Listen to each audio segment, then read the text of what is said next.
Slava Ukraini, gloria a los héroes. Soy Javier Donoso desde el corazón de Ucrania. El chantaje nuclear ruso continúa y los ataques masivos a toda Ucrania contra la infraestructura crítica aumentan.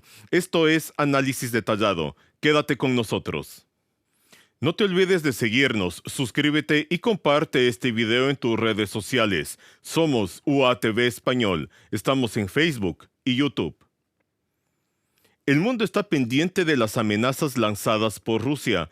Rusia intenta hacerse el macho atacando infraestructura crítica de energía. A su vez, Ucrania ataca plantas de nafta. El nivel de presión se eleva y vamos a analizarlo con el historiador y experto en conflictos bélicos, Francisco García Campa. Bienvenido. Hola, ¿qué tal? Muchas Gracias por gracias. invitarme, ¿no?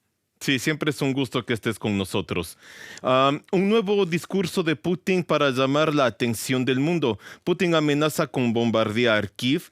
El dictador ruso afirma que va a lanzar una producción en serie de Oreshnik. En la cumbre de la Organización del Tratado de Seguridad Colectiva en Astana, capital de Kazajistán, el dictador ruso Putin dijo que los objetivos de los nuevos misiles balísticos Oreshnik podrían ser a centros de toma de decisiones aquí en Kiev. Recordemos que la mañana del 21 de noviembre los rusos lanzaron sobre la ciudad ucraniana Dnipro un misil balístico intercontinental, además de un Kinjal y 7 misiles crucero Ja-101. Francisco, este discurso de Putin de atacar el centro de Kiev, ya lo hizo, lo vimos ahora en estas imágenes, a la ciudad de Dnipro, y ahora Mm. totalmente abierto, dice que lo quiere hacer en el centro de la capital.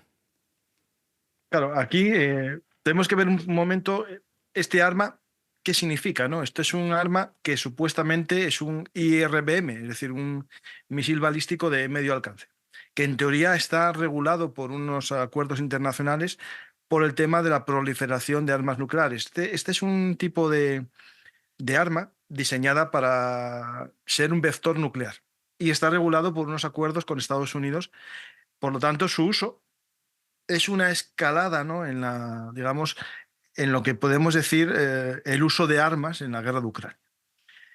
Y se hace en parte por un discurso que tiene que ver con la autorización del uso de los atacants por parte de Estados Unidos y posteriormente el extorsado de los británicos, ¿no? Al final, el uso de este arma que vimos en el ataque a la fábrica de Dnipro, una fábrica dedicada desde la época soviética a la construcción de componentes de misiles también balísticos, ¿no? Y de otros misiles espaciales, hay que entenderlo como un mensaje, ¿no? Un mensaje que, por otro lado, parece que no es tan exitoso como nos parece. Es decir, yo estuve viendo fotos satelitales, no sé si tú también las viste, de los aciertos de ese arma, ¿no? Ese arma que se vende como la última tecnología en misiles intermedios, ¿no? De un alcance de hasta de 3.000, 5.000 kilómetros, que tienen una ventaja, y por eso están regulados y tratados en los acuerdos internacionales. Es que su velocidad y su tiempo de vuelo es tan corto que dificulta mucho la interceptación por parte de los sistemas antiaéreos, ¿no? Al final, Putin está haciendo un discurso nuevo de una escalada, digamos, prenuclear, ¿no? Está dando un mensaje para atemorizar a Occidente, especialmente no a Ucrania, sino que yo creo que esto es un mensaje dirigido a Occidente para que deje de apoyar en una escalada de armas a Ucrania, ¿no? Especialmente que no le suministren más atacants o sistemas de mayor alcance que estos últimos. Pues el por qué hace Putin esta declaración, ¿no? Primero, de algo que es la construcción en serie de este sistema, ¿no? De este sistema que lo primero que tenemos que ver si es realmente tan novedoso como nos plantea el Oreshnik, ¿no? Este Oreshnik que el gobierno del Kremlin, dice que es una, digamos, la versión de medio alcance del RSS-26 Rubezn, ¿no? Es un arma que supuestamente es de la última tecnología rusa, un arma que va más rápido que el sonido varias veces, por tanto muy difícil de interceptar, con una, un guiado balístico que en la caída cambia de dirección y hace más complejo su interceptación, y aparte con varias cabezas, en este caso con 6, ¿no? Otros autores, analistas y sobre todo también fuentes ucranianas que pudieron coger los restos de este misil caído en Dnipro, dicen que realmente no es una gran cambio en la tecnología de misiles, que incluso se parece mucho, según algunos expertos, al sistema Frog, un sistema de época soviética de medio alcance. Por lo tanto, en primer lugar, que no es tan novedoso como nos aparenta ser, según algunos, y segundo, la capacidad para fabricar en serie este arma no es tan sencillo, no se pueden fabricar tantos, porque en primer lugar los componentes, la mayor parte, no son componentes rusos. Esto hay que entenderlo. La electrónica, por desgracia, eh, las sanciones no funcionan, hay un mercado negro de componentes de electrónica que están entrando en la economía rusa y son los que están usando para estos misiles y no están usando, digamos, componentes propios. Claro, pero Esto acá, hace que... Francisco, dos cosas antes de que nos vayamos más adelante. Tú Sí, mencionabas que este tipo de misil es bastante complicado el poder que sea derribado, ¿verdad? Pero es posible. sí, es posible, sí, sí, es ¿Pero con posible. qué tipo? A Por ver, ejemplo, Patriot sería una de las el alternativas. Patriot, el tipo 3, que hay una versión última, que tiene una carga cinética, es decir, a ver, en los sistemas de interceptación de misiles, sin ser un experto, algo ya conozco de tantos análisis, Claro. sobre todo si nos vamos al conflicto de Israel, que es donde se usó hace poco un ataque masivo de misiles balísticos, hipersónicos algunos de ellos, hay dos formas de interceptar un misil. El habitual, que es un misil que estalla, y paraliza con una metralla el misil enemigo, y otros que son cinéticos, es decir, un misil se dirige directamente al misil que va a interceptar y choca con él y lo cambia de trayectoria o lo destruye. Eso sería la forma que más o única de destruir un misil de estos balísticos de hipersónicos, ¿no? Porque van a tanta velocidad que la metralla no le daría tiempo a interceptarlo. Entonces sí se puede con la versión última del Patriot, con el sistema Arrow 3 israelí y con el sistema TAT, ese sistema que Estados Unidos desplegó hace poco en Israel, un poco antes del último ataque iraní. Sí, Es sí, sí, decir, no, es bastante interesante. Y más que todo es para que la gente que nos está viendo se entienda, ¿no? Porque muchas veces mm, no se sabe, no se comprende qué tipo de armas se está utilizando y si es que va a ser posible. Y más que todo ahora con esta nueva amenaza que está dando el mm. dictador, estar preparados, ¿no? Y saber que sería o no sería posible protegernos de un posible ataque con estas armas, ¿verdad? Sí. Después hay una cosa que también, a ver, ¿cómo explicarlo? Es positivo. A ver, estos sistemas, como no son muy grandes, funcionan con cabezas múltiples, con 6 cabezas múltiples, pero están diseñados para armas nucleares. ¿Esto qué implica? La cabeza es grande, pero no tan grande como para sustituir lo que es la cabeza nuclear por un peso en explosivos convencionales que sea suficientemente dañino. Es decir, si tú tienes unas cabezas nucleares tácticas que te pesan, pongamos, 200 kilos, en nuclear no te daría un efecto muy grande, pero sustituido por explosivos convencionales no sería tan dramático, ni destructivo a gran escala. De hecho, el que se lanzó sobre Dnipro, si os fijáis en el vídeo, no hay gran explosión una vez que impacta, porque según muchos expertos estaba hecho con una cabeza cinética, es decir, una cabeza que lo que hace es hacer el efecto de un meteorito. Y de hecho hasta Putin lo dice en el discurso que dio ayer en la reunión de esa OTAN que se montaron ellos en Astana, dice que es como un meteorito. ¿Por qué? Porque no tiene la suficiente capacidad de meter explosivos para que sea tan dañino. Por lo tanto, si impacta sobre algo, lo destruye, pero no tiene una gran onda expansiva. Por lo tanto, este arma solo sería efectivo si tiene una gran eficacia o concentración de su caída. Si vimos el vídeo de Nipro y las imágenes satelitales del día siguiente, la mayor parte de esas 6 cabezas no cayeron en el recinto de la fábrica, cayeron en las residencias que hay justo al lado. Por lo tanto, pueden generar miedo, pueden generar terror, pero no son un arma eficaz porque no están diseñados para atacar objetivos de forma quirúrgica. Como es un vector nuclear, su capacidad de, digamos, de acertar en un área pequeña no es tan grande. No sé si con esto me explico e intento explicar un poco que tiene más de fuegos de artificio que de realidad. No, obviamente, como tú lo mencionas, es algo que asustó bastante. El Sí. ruido, el sonido, sí fue bastante impactante y obviamente nosotros que estamos lejos, no se diga las personas que estaban ahí. Pero siguiendo con esto, recordemos que Rusia se centra en los ataques a las estaciones de electricidad y las Ujú. consecuencias se van volviendo más graves. Los ucranianos esperan cambios frecuentes en los horarios de apagones. La situación sigue siendo compleja e impredecible. Recordemos que el 28 de noviembre los rusos utilizaron alrededor de 90 misiles de diversos tipos, entre los que se encontraban los calibre, con munición de racimo. Eliminar las consecuencias de este tipo de ataques es mucho más difícil. Entonces, esto pasó ayer. Estuvimos Ujú. 10 horas en alerta aérea en todo el país. ¿Por qué Rusia ataca la infraestructura civil, la energía, la calefacción? Se ha Vale. centrado Ellos, mucho en sí, estos sí, inviernos. sí, sí. Ellos alegan, ¿no? O dicen que están atacando la infraestructura militar. Es decir, si una fábrica de armas funciona con electricidad, destruyo la electricidad que da la fábrica. Pero la realidad es que esto no es así. Están atacando el sistema eléctrico de una nación y por lo tanto están atacando el sistema eléctrico civil.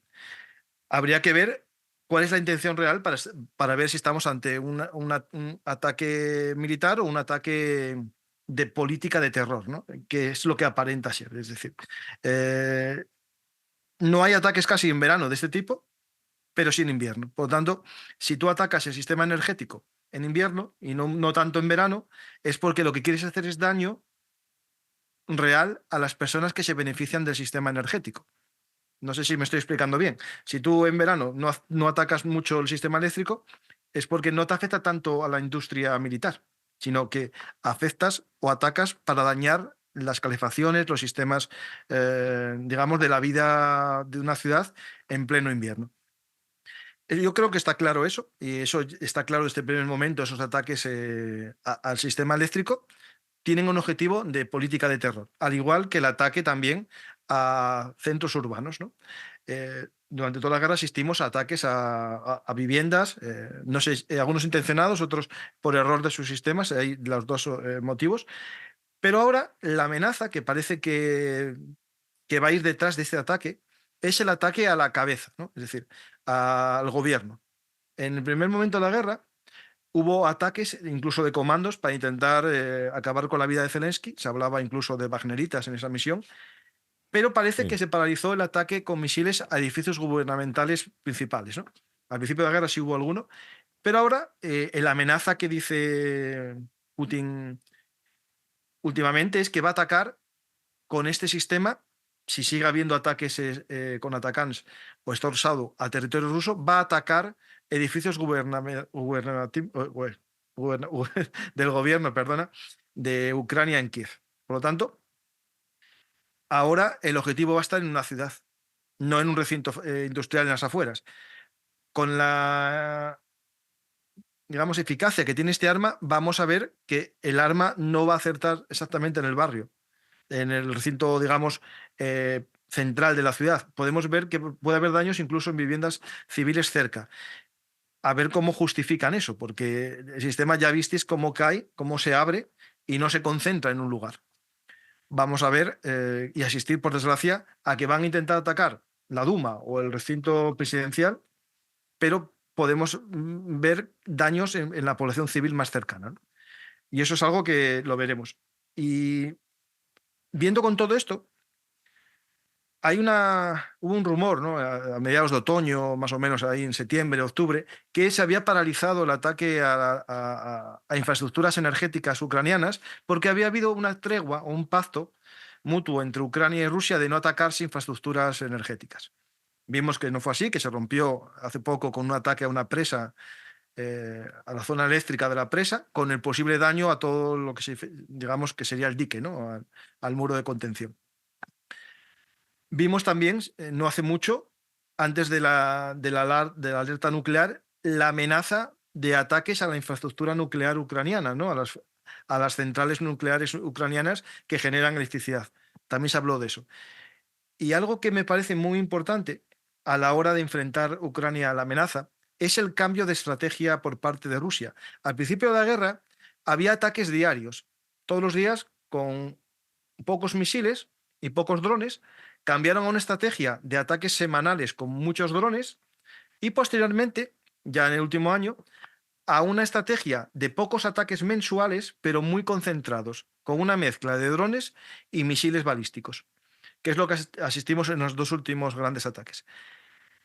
¿Por qué hacen esto? Para saturar los sistemas defensivos ucranianos. Es decir, si tú lanzas 10 misiles cada día, te los destruyen los 10, pero si lanzas cada semana 70, es más difícil concentrarlos todos en un día y destruirlos, ¿no? Y eso es el gran cambio en la forma de ataque ruso, que tiene que ver con la mejora de las defensas ucranianas, ¿no? Hace poco, o ayer mismo, si no recuerdo mal, Holanda acaba de aprobar 3 baterías Patriot más para Ucrania, ¿no? La compra de 3 baterías más. Se va a crear una red y Rusia lo que va a intentar es saturarla. ¿Cómo la satura? Con misiles balísticos. Pero no son misiles balísticos todos rusos. Un tercio de ellos, según las fuentes más, más serias, son de fabricación coreana. Es decir, 1 de cada 3 misiles que lanzaron en los últimos meses tienen origen coreano, norcoreano. Y lo más triste es que, viendo, digamos, los restos de estos misiles, el 75% de los componentes electrónicos y de componentes más importantes de los misiles son occidentales. Incluso algunos de ellos con fecha de fabricación de los componentes electrónicos del 2023, ¿no? Esto nos plantea la porosidad de las sanciones y también la existencia de un mercado negro que no se sabe cerrar, ¿no? Es decir, Estados Unidos no sabe limitar la venta de sus productos electrónicos a otros países para que a su vez los vendan a Rusia, ¿no? Claro, sea como sea, se está O a viendo Corea del Norte. esto justamente, o es a través de otros países, o un tercero directamente todavía le está proveyendo a Rusia y se sigue y se sigue viendo este tipo de cosas. Y claro, y se espera que las sanciones vayan aumentando y que vayan teniendo el rigor necesario, o sea, que se sienta realmente estas sanciones. Pero también tomemos en cuenta, Francisco, como tú lo dijiste, ayer justamente Holanda había dado estos patriotas, sí, o sistemas, una parte Mm. de defensa más. Y las fuerzas de defensa de Ucrania pueden seguir atacando y en este caso atacaron un depósito de petróleo y destruyeron la estación de radar del sistema de defensa aérea Buk M3 de los ocupantes rusos. De esto informó el Estado Mayor. Esto fue en la noche del 29 de noviembre y se produjo un ataque contra el depósito de petróleo Atlas en la región de Rostov de la Federación. Como resultado del daño se produjo un incendio en el territorio del objetivo, al menos forma parte del complejo industrial ruso. No obstante de los productos derivados del petróleo, al ejército ruso además fue destruida la estación de radar de misiles antiaéreos, ¿verdad? Entonces, esto también está ayudando mucho o se está viendo que dentro del territorio ocupado de Zaporizhia, por ejemplo, de Donetsk, de Lugansk, o ya más adelante, en este caso, por ejemplo, en Kursk, también las fuerzas de defensa de Ucrania están haciendo su parte. ¿Qué nivel de importancia juegan los ataques ucranianos en las plantas petroleras o de nafta? Bueno, tiene 2 funciones esenciales, ¿no? Bueno, 3. Vamos a ir a 3 funciones. La primera, la función, digamos, de eliminar parte de la cadena logística del ejército ruso. Es decir, el ejército ruso se mueve con combustible, ¿no? Necesita diésel.